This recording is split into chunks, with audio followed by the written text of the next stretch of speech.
قرآن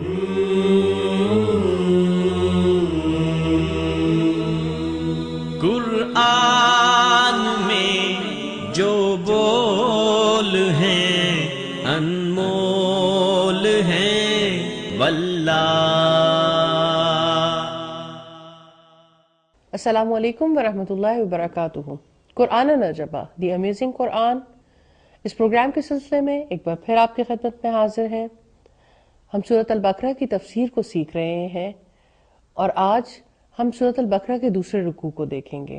programme کی ترتیب ویسے ہی رہے گی، مختصراً آیات سے اٹھنے والے سوالات استاذہ سے پوچھے جائیں گے اور انشاءاللہ ان کا وہ جواب دیں گی۔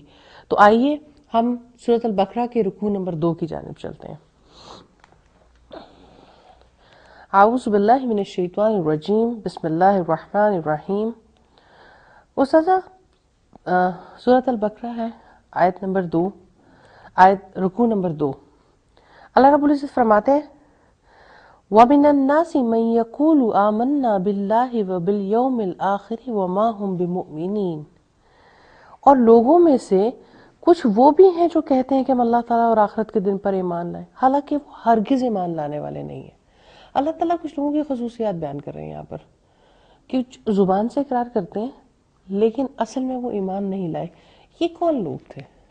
انسان 3 طرح کے ہوتے ہیں، ایک وہ جو اقرار کر لیتے ہیں، دوسرے وہ جو صاف انکار کر دیتے ہیں، ایک تیسرا گروہ بھی ہوتا ہے جن کے دل میں کچھ اور ہوتا ہے اور زبان پر کچھ اور، یعنی منافق، یعنی دل میں شر ہے اور زبان سے خیر کا اظہار ہے۔ زبان سے ایسے لوگ اقرار کرتے ہیں، اعتراف کرتے ہیں کہ ہم اللہ تعالیٰ پر بھی اور یوم آخرت پر بھی ایمان رکھتے ہیں اور اپنے آپ کو سچا ثابت کرنے کی کوشش بھی کرتے ہیں۔ اللہ رب العزت نے اعلان کیا ہے وَمَا هُمْ بِمُؤْمِنِينَ، کہ ایسے لوگ ایمان والے نہیں ہیں، کیونکہ ایمان کا تعلق تو قلب سے ہے نا۔ اگر دل کے اندر وہ یقین نہیں ہے تو محض زبان کا اقرار کام دینے والا نہیں ہے۔ تو سادہ یہ کوئی خاص دور کی، کچھ خاص لوگوں کی، کسی خاص گروپ کی بات ہے یا ہر دور میں اور ہر قوم میں اور ہر وقت میں ایسے افراد موجود رہتے ہیں؟ ہم نے جو بات کی ہے جنرلی کی ہے، لیکن خاص وقت کی بات تو اپنی جگہ پہ ہے۔ ظاہر ہے جب قرآن حکیم نازل ہو رہا تھا تو اس دور کے لوگ جو تھے وہ خاص طور پر مخاطب تھے، لیکن منافقت کا تعلق اس دور سے نہیں ہے۔ ہر دور میں ہی ایسے افراد پائے جاتے ہیں۔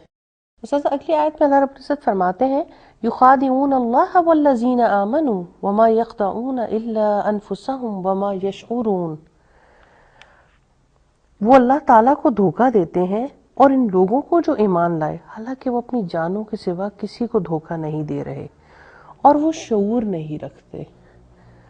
اللہ تعالیٰ کو دھوکہ کس طرح دیا جا سکتا ہے؟ اللہ تعالیٰ کو تو کوئی دھوکہ نہیں دے سکتا، یہ تو خود فریبی ہے۔ لیکن بات یہ ہے کہ جو اپنے آپ کو غیر محفوظ سمجھتا ہے، وہ اپنی ذات کے تحفظ کے لیے جو اقدامات کرتا ہے وہ اقدامات دھوکہ ہیں۔ اسی وجہ سے اپنی ذات کے تحفظ کے لیے ایسے کام کرنے والے کو مخادع کہتے ہیں۔ مخاطب جی، تو بات یہ ہے کہ یہ خدا یا یہ دھوکہ جو ہے یہ اپنے ہی خلاف ہے۔ دھوکہ یہ اس اعتبار سے ہے کہ اندر اور باہر ایک نہیں ہے، جس کی وجہ سے لگتا تو یوں ہے کہ اپنی زبان سے وہ دوسروں کو کنونس کر رہے ہیں، لیکن دراصل وہ خود اپنے آپ سے بھی کنونسڈ نہیں ہے۔ تو یہ خود فریبی ہے، خدا فریبی تو ہو نہیں سکتی۔ چاہتے یہ ہیں کہ ہمیں لوگ سچا مومن سمجھیں، اور اس اعتبار سے وہ جو اظہار کرتے ہیں اہل ایمان کے سامنے کرتے ہیں، اور ظاہر ہے کہ دھوکہ بظاہر تو وہ اہل ایمان کو دیتے ہیں، لیکن اصل میں تو اللہ تعالیٰ کو دھوکہ دینے کی کوشش کر رہے ہوتے ہیں، کیونکہ اللہ تعالیٰ تو تنہائی کے معاملات بھی جانتا ہے اور لوگوں کے سامنے جو بات پیش کی جاتی ہے اس کو بھی جانتا ہے۔ اس کا مطلب یہ ہے کہ انہیں خود میں نہیں پتا وہ یہ سب کچھ کریں، کیونکہ اللہ رب العزت فرماتے ہیں کیونکہ وہ شعور نہیں رکھتے۔ اصل میں انہیں خود پتا ہے، ایسی بات نہیں ہوتی کہ انہیں خود پتا نہیں ہوتا۔ آخر وہ شعوری طور پر ہی اپنے دل کے اندر شر کو چھپاتے ہیں اور خیر کا اظہار کرتے ہیں، لیکن اپنے اس عمل کے انجام کا انہیں شعور نہیں ہے، اور شعور اس بات کا نہیں ہے کہ اللہ تعالیٰ سینوں کی باتوں کو بھی جانتا ہے۔ یقین نہیں ہے نا۔ اگر یقین ہو تو ان کی زندگی کا پانسا ہی پلٹ جائے۔ تو یہ بنیادی طور پر خود فریبی ہے جس کے بارے میں وہ خود شعور نہیں رکھتے۔ استاذہ آیت نمبر 10 ہے فی قلوبہم مرض فزادہم اللہ مرضا ولہم عذاب علیم بما کانوا یکذبون۔ ان کے دلوں میں ہی ایک بیماری ہے تو اللہ تعالیٰ نے ان کو بیماری میں زیادہ کر دیا، اور ان کے لیے دردناک عذاب ہے اس وجہ سے کہ وہ جھوٹ بولتے تھے۔ یعنی یہ نفاق کی بیماری ہے تو یہ نفاق کی بیماری، لیکن یہ بیماری دو طرح کی ہوتی ہے۔ ایک تو باطل شبہات کی بیماری، اور دوسرے ہلاک کر دینے والی شہوات کی بیماری۔ باطل شبہات سے مراد یہ ہے کہ جیسے وہ لوگ جو یعنی اللہ کی ذات پر یقین نہیں رکھتے، وہ بے یقینی کے مرض میں مبتلا ہوتے ہیں۔ اب جب وہ بے یقینی کے مرض میں مبتلا ہوتے ہیں تو اس کی سینکڑوں ہزاروں قسمیں ہیں کہ وہ بے یقینی کس طرح کے فساد کا سبب بن جائے۔ تو آپ دیکھیں کہ کسی چیز کی جڑ بنیاد نہ رہے یا جڑ خراب ہو جائے تو اس کے بعد انجام کیا ہوگا؟ ہے تو ہلاکت ہی، لیکن وہ ہلاکت کس انداز کی ہوگی، وہ انداز کوئی بھی ہو سکتا ہے۔ تو اس میں یہ جو باطل شبہات ہیں وہ عقیدے کے بارے میں بھی لاحق ہو سکتے ہیں، وہ شبہات جو ہیں وہ خود اللہ تعالیٰ کی ذات کے بارے میں، جیسے ایتھیسٹ ہیں، اسی طرح سے یعنی مسلمان ہونے کے باوجود کتنے لوگ ہیں جو اللہ تعالیٰ کی ذات کے بارے میں شک میں مبتلا۔ اسی طرح سے اگر آپ دیکھیں تو یہ شبہات رسول اللہ صلی اللہ علیہ وسلم کے بارے میں بھی ہو سکتے ہیں، جیسے حدیث کے بارے میں شبہات پیدا کیے گئے۔ اسی طرح سے یہ شبہات نبی صلی اللہ علیہ وسلم کی سنت کے حوالے سے بھی ڈالے جا سکتے ہیں، یعنی ان چیزوں کو سنت سمجھ کر رواج دینے کی کوشش کرنا یا اپنی زندگی میں جاری کرنا جو اصل میں وہ طریقہ کار ہے ہی نہیں، یعنی سنت کی بجائے بدعت پر عمل پیرا ہونا، یہ بھی دراصل باطل شبہاتی کا معاملہ ہے۔ دوسری جو ہے وہ شہوات کی بیماری ہے، یعنی اللہ تعالیٰ نے انسان کو اپنے لیے بنایا لیکن انسان اپنی خواہش کے لیے جیے، اور خواہش پرست چاہے وہ بڑی بدکاری یعنی زنا میں مبتلا ہو یا معاصی یا اللہ کی نافرمانی کی کسی بھی نوعیت کے کام ہو، یہ سب شہوات کی بیماری ہیں۔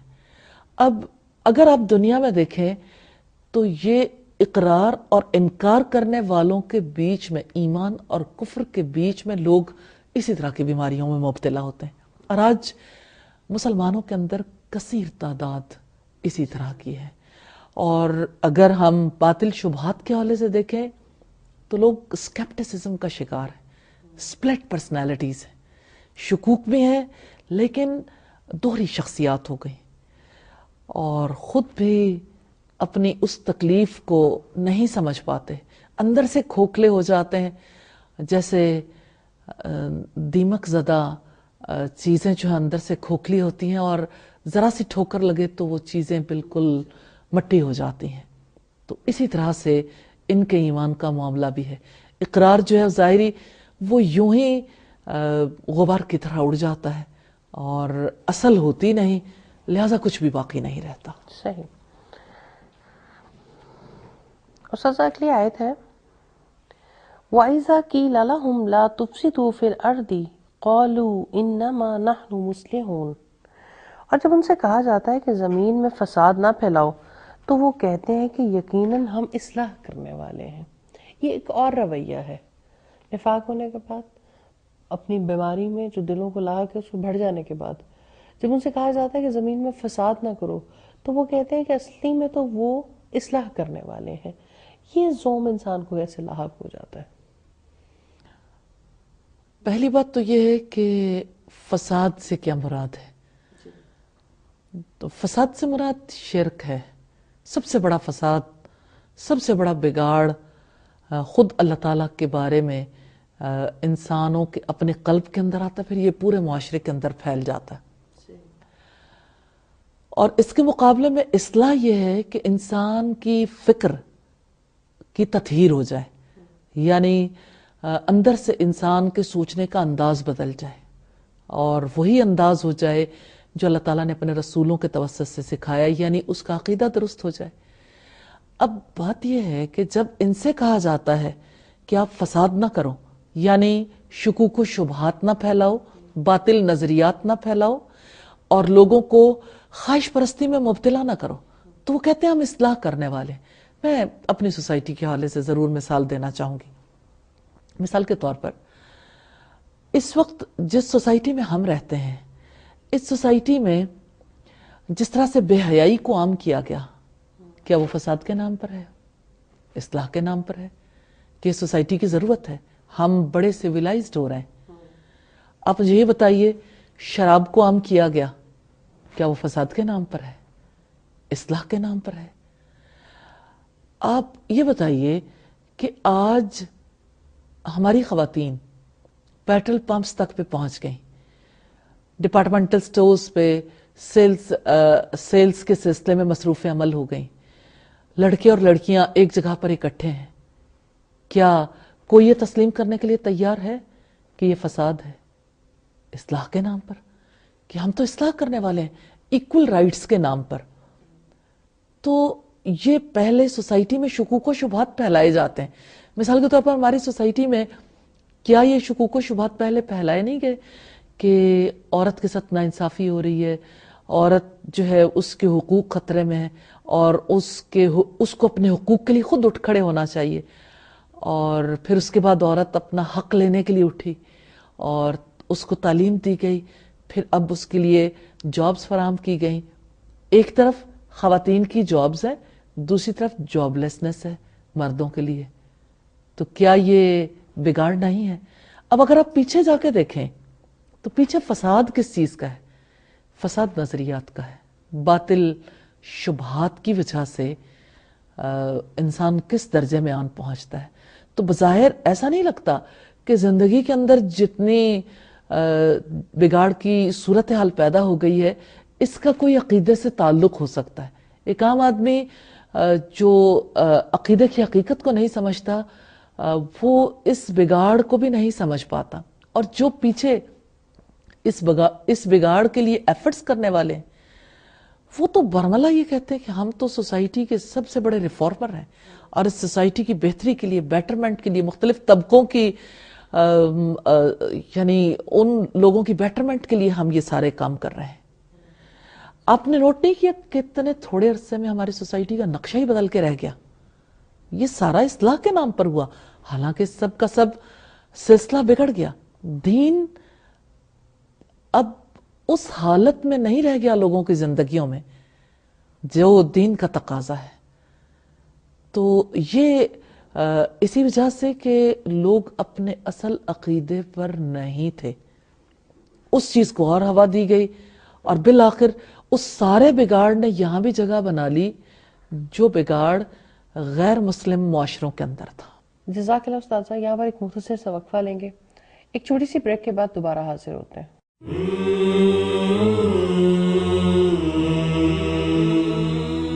قرآن میں جو بول ہیں انمول ہیں واللہ.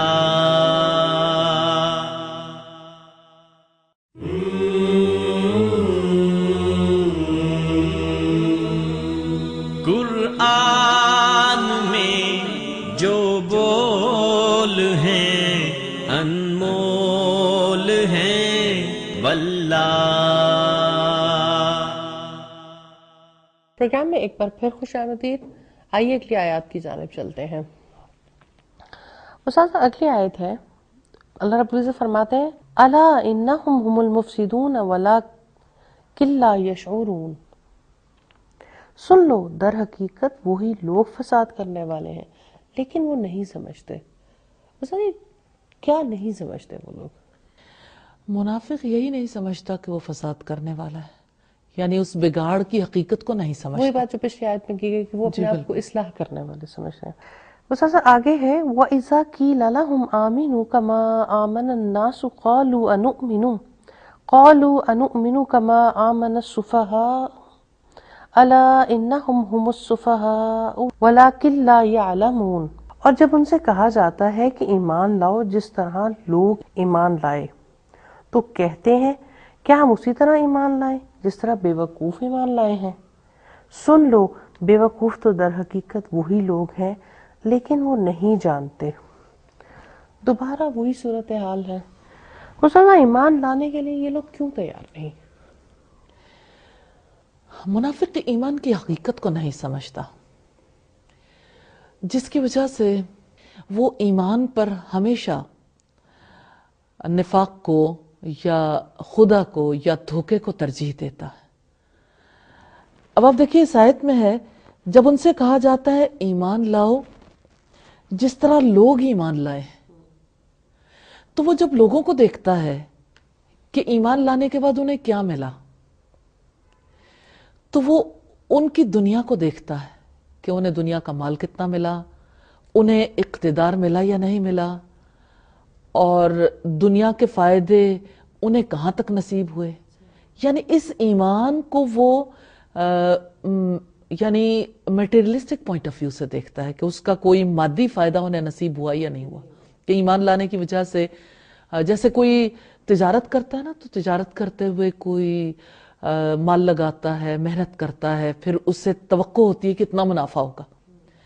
تو عجیب سی بات ہے کہ منافق ایمان لانے کے بعد یہ سمجھتا ہے کہ گویا اب اس نے ایک تجارت کی ہے، اس کا نتیجہ اسی دنیا میں برآمد ہو جانا چاہیے، جبکہ ایسا ہونے والا نہیں. جبکہ ایسا ہونے والا نہیں.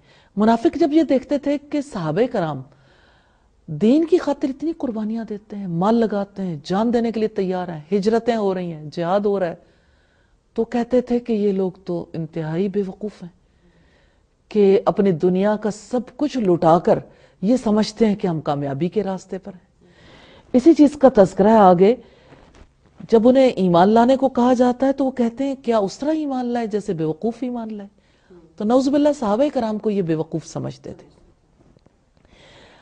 حقیقت یہ ہے کہ دراصل وہ خود نہیں جانتے. تو کل کے منافق بھی ایسے تھے، آج کے لوگ بھی ایسے. آج بھی آپ دیکھیں کہ جو سچے اسلام کے راستے پہ چلتا ہے، کیا انہیں شکوک و شبہات میں مبتلا لوگ، شہوت پرست لوگ، خواہش پرست لوگ، خود پسند لوگ انہیں بے وقوف نہیں سمجھتے؟ یہ نہیں سمجھتے کہ انہوں نے اپنی زندگی میں غلط فیصلہ کر لیا؟ بیٹھ بیٹھ کے کنونس نہیں کرتے کہ آپ لوگ اپنی صلاحیتیں، وقت، اپنا مال سب کچھ لگا کر آخر کیا حاصل کر رہے ہیں؟ کیونکہ ان کے نزدیک جو کچھ مالی طور پر، مادی طور پر حاصل ہو جائے وہی حق ہے، وہی اصل حقیقت ہے. یہ بات منافق کو سمجھ نہیں آتی کہ یہ دنیا اصل نہیں ہے، اس کے بعد آنے والی دنیا حق ہے. چونکہ ان کا ایمان نہیں ہے آخرت پر، اس وجہ سے وہ سب کچھ اپنی اسی دنیا سے حاصل کرنا بات چاہتے تو ہیں. وہی ہے عقیدے کی خرابی. جی عقیدہ آخرت کی خرابی. بس اگلی آیت کو دیکھتے ہیں. وَإِذَا لَقُوا الَّذِينَ آمَنُوا قَالُوا آمَنَّا وَإِذَا خَلَوْا إِلَى شَيَاطِينِهِمْ قَالُوا إِنَّا مَعَكُمْ إِنَّمَا نَحْنُ مُسْتَهْزِئُونَ. اور جب وہ ان لوگوں سے ملتے ہیں جو ایمان لائے تو کہتے ہیں ہم ایمان لائے، اور جب اپنے سرداروں کی طرف اکیلے ہوتے ہیں تو کہتے ہیں یقیناً ہم تمہارے ساتھ ہیں، ہم تو محض مذاق اڑانے والے. منافق ہے، سمجھ تو آتا ہے کہ دو رخا رویہ اختیار کرتے ہیں، لیکن پھر ایمان والوں کو کیوں کہتے ہیں کہ ہم تمہارے ساتھ ہیں، اور اپنے سرداروں کو کہتے ہیں کہ ہم تو محض مذاق اڑانے والے ہیں؟ یہ آپ نے بڑا اچھا سوال کیا کہ جب ایمان ان کے دل کے اندر نہیں ہے تو وہ اس کا اظہار کیوں کرتے ہیں؟ ظاہری دینداری کا بھرم قائم رکھنے کے لیے. ظاہری دیندار نظر آنا چاہتے ہیں، ظاہری طور پر دیندار نظر آنا چاہتے ہیں اتنا جس کی وجہ سے انہیں مسلمانوں کے گروہ میں شامل سمجھے، دائر اسلام کی پرچی ملی رہے. جی، اسلام کے ساتھ ایک تعلق بھی قائم رہے، دوستی بت سے ہے، کعبے سے شناسائی بھی. اصل دوستی ان کی اہل ایمان سے نہیں ہے، لیکن ثابت کرنا چاہتے ہیں کہ ہم بھی آپ ہی میں سے ہیں. مثال کے طور پر آپ دیکھیں پورا سال اپنی مرضی کے اپنی خواہش کے مطابق سارے کام جاری رہتے ہیں، اللہ تعالیٰ کی برسر عام نافرمانیاں ہوتی ہیں، کسی چیز پر انہیں کوئی خطرہ محسوس نہیں ہوتا، لیکن اپنے آپ کو مسلمانوں کے گروہ میں شامل کروانے کے لیے کوئی محفل میلاد منعقد کروا لیں، کوئی اور ایسی محفل منعقد کر لیں اور اس کا بڑے پیمانے پہ ارینجمنٹ کر لیں، ایون لوگوں میں بڑی شہرت ہو جائے اور اس میں یعنی ایسے کام کیے جائیں جس کی وجہ سے بڑی واہ واہ ہو، اس کو سمجھتے ہیں کہ یہ ہمارے دیندار ہونے کا ثبوت ہے۔ یہ ایک ایگزامپل ہے، ورنہ اس کے 20 طریقے ہیں جو لوگ اختیار کرتے ہیں۔ تو بعض اوقات یہ ہوتا ہے کہ مالی طور پر کسی کو سپورٹ کرنے کی کوشش کی جاتی ہے کہ چلو ٹھیک ہے، ہم خود تو نہیں نہ وقت دے سکتے ہیں نہ ہم صلاحیت لگا سکتے ہیں، لیکن چلیں آپ لوگ دین کا کام کرتے ہیں تو دین کا کام کرنے والوں کو ہم سپورٹ کر دیتے ہیں۔ اس سپورٹ سے بھی وہ چاہتے ہیں کہ ہمارے بارے میں یہ تاثر عام کیا جائے کہ ہم دین کے بڑے خدمتگار ہیں، حالانکہ اصلاً دین انہیں چھو کے بھی نہیں گزرا ہوتا۔ تو یہ طریقہ کار کل بھی جاری تھا اور آج بھی جاری ہے۔ استاذہ آگے اللہ رب العزت فرماتے ہیں اللہ یستہزئ بہم ویمدہم فی طغیانہم یعمہون، اللہ تعالیٰ ان سے مذاق کرتا ہے اور ان کو ڈھیل دے رہا ہے، وہ اپنی سرکشی میں اندھے بنے ہوئے ہیں۔ اللہ کا مذاق کیسا ہے؟ فیضا ہم نے پچھلی آیت میں جیسے دیکھا کہ جب وہ اپنے شیاطین کی طرف اکیلے ہوتے ہیں، یعنی اپنے سرداروں کے پاس جاتے ہیں، جی تو کہتے ہیں سردار کل تک کچھ اور نوعیت کے تھے، آج ذرا مزاج بدل گئے۔ آج سوسائٹی کے ٹرینڈ سیٹرز جو ہیں، آج سوسائٹی کے جو بڑے ہیں ان کا معاملہ فرق ہے۔ جب آپس میں ایسے لوگ جو سوسائٹی پہ اثر انداز ہونے والے ان کے ساتھ ملتے ہیں تو یہ ثابت کرتے ہیں کہ نہیں، ہماری اصل تو وہی ہے، ہم تو اب جیسے ہیں، لیکن ظاہر ہے کہ دنیا میں رہنے کے لیے کچھ نہ کچھ کرنا پڑتا ہے۔ اب آپ عجیب بات دیکھیں گے کہ جب وہ ایمان والوں سے ملتے ہیں تو کہتے ہیں دنیا میں بھی رہنا پڑتا ہے، جب وہ اپنے جیسے لوگوں کے درمیان ہوتے ہیں تو کہتے ہیں ویسے ہی ہم تو ذرا تھوڑا سا دل کو سیٹسفیکشن بھی چاہیے، اور بندہ کبھی اپنے آپ کو گلٹی بھی فیل کرتا ہے تو اپنے گلٹ سے باہر آنے کے لیے اسے سیٹسفیکشن کا کوئی نہ کوئی وے آؤٹ چاہیے، جس کے لیے وہ سارے معاملات انجام پاتے ہیں۔ اب آگے کی بات جو ہے یہ بات بڑی امپورٹنٹ ہے کہ وہ کہتے ہیں کہ انما نحن مستہزئون، کہ ہم تو مذاق اڑانے والے ہیں۔ اللہ تعالیٰ نے اسی کا جواب دیا ہے کہ اللہ تعالیٰ ان کا مذاق اڑاتا ہے اور ان کو ان کی سرکشی میں ڈھیل دے رہا ہے، اور وہ اپنی سرکشی میں اندھے بنے ہوئے ہیں۔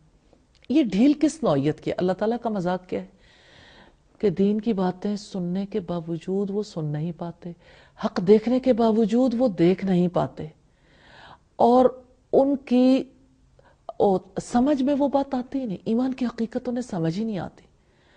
وہ بظاہر یہ سمجھتے ہیں کہ ہمارا یہ کھیل جاری ہے کہ ادھر سے ایمان والوں کو دھوکہ دے رہے ہیں، ادھر سے اپنی مرضی کے کام بھی کر رہے ہیں، اور دولت کی برسات بھی ہے، اور زمانے میں ہمارا بڑا چرچا، ہمارا بڑا نام بھی ہے، جس کی وجہ سے وہ سمجھتے ہیں کہ ہماری دنیا بھی بچ گئی اور آخرت بھی بچ گئی، حالانکہ نہ دنیا رہتی ہے نہ آخرت، سکون نہ دنیا میں ملتا ہے نہ آخرت کی کامیابی وہ پاتے ہیں۔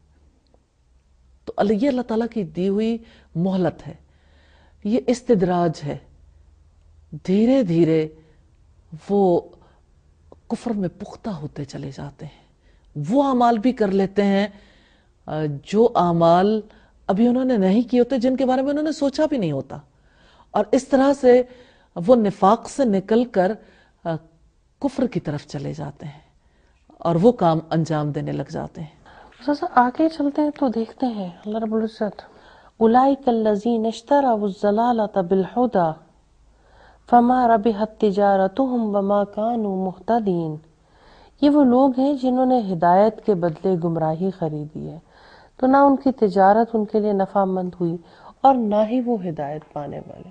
مزید اللہ تعالیٰ کھول کے بیان کر رہے ہیں کہ یہ جو کام کر رہے ہیں یہ کس قسم کی تجارت ہے. بار بار تنبیہ کے باوجود یہ عقل کیوں نہیں پکڑتے؟ پرابلم کو اللہ تعالیٰ نے واضح طور پر بیان کر دیا. ڈائگنوسس تو ہو گیا کہ انہیں سمجھ نہیں ہے، انہیں اپنی بھی سمجھ نہیں ہے کہ ہمارے ساتھ کیا معاملہ اور ہو یہ رہا ہے، سمجھنا بھی نہیں چاہتے. اور یہ سمجھنا بھی نہیں چاہتے.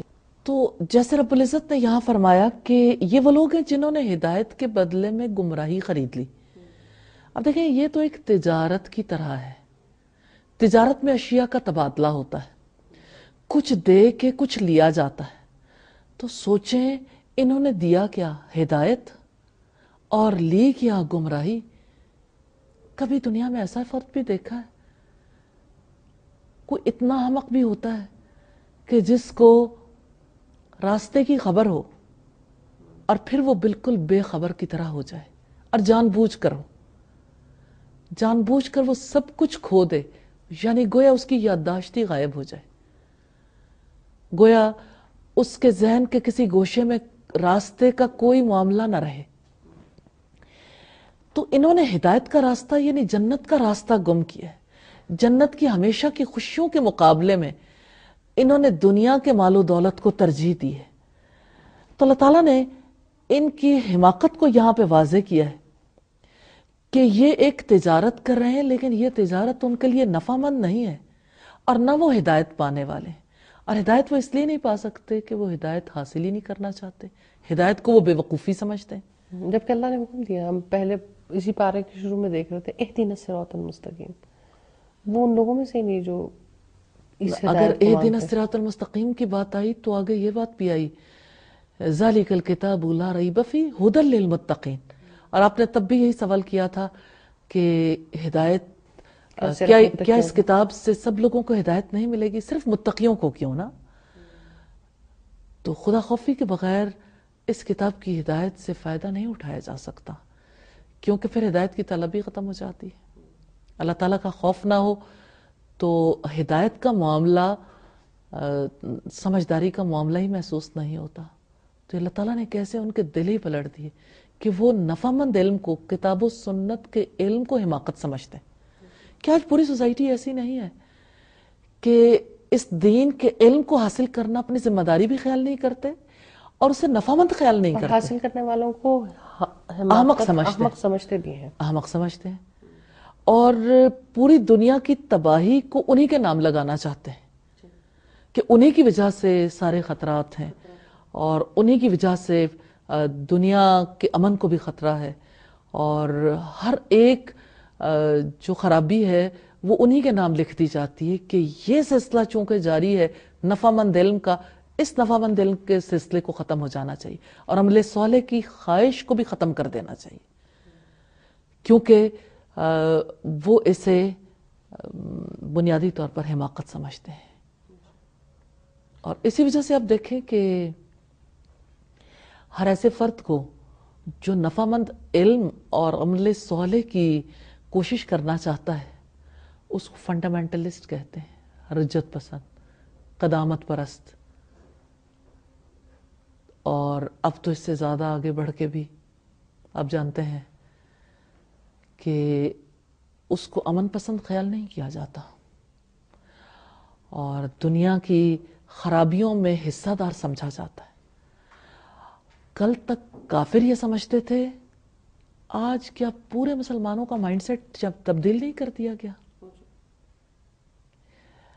اسی وجہ سے آپ دیکھیں کہ پہلے بھی حکومتی سطح پر دین کے علم کو ضروری خیال نہیں کیا جاتا تھا، گریجولی اسلامک اسٹڈیز کو ختم کیا گیا، اور اب یہ صورتحال ہے کہ نہ تو اسکول دین کے علم کو دینا اپنی رسپانسبلٹی سمجھتا ہے، نہ ماں باپ سمجھتے ہیں، نہ سوسائٹی میں ایسی کوئی صورتحال ہے. تو اصلاً قیامت کی نشانیوں میں سے یہ نشانی کس طرح سے آج کے دور میں پوری ہو گئی کہ نبی صلی اللہ علیہ وسلم نے فرمایا کہ قرب قیامت کے دور میں ایسا ہوگا کہ علم اٹھ جائے گا اور جہالت اس کی جگہ لے لے گی. تو ہمارے علماء اس کے بارے میں یہ کہتے ہیں کہ علم ایسے اٹھے گا کہ علماء اٹھا لیے جائیں گے، اور دین کا علم نہ پیدا اور ایسا لگتا ہے کہ جیسے اسی کے لیے پراپرلی کوشش کی جا رہی ہے کہ علم والے نہ رہیں تاکہ یہ سلسلہ جاری نہ رہ سکے۔ اللہ تعالیٰ سے دعا ہے کہ ہمیں سمجھ نصیب فرمائے اور مسلمانوں کو اپنی صورتحال پر غور و فکر کرنے کی توفیق عطا فرمائے۔ جزاک اللہ استاذہ۔ ہم اللہ رب العزت سے دعا کرتے ہیں کہ وہ ہمیں ایسی شقاوت اور بدبختی سے محفوظ فرمائے اور ہمیں ہدایت کے راستے پر گامزن رکھے۔ انشاءاللہ آئندہ کے پروگرام میں اس رکوع کا باقی حصہ دیکھیں گے۔ جب تک کے لیے اجازت دیجیے۔ السلام علیکم ورحمۃ اللہ وبرکاتہ۔ انمول ہے، انمول ہے، انمول ہے واللہ۔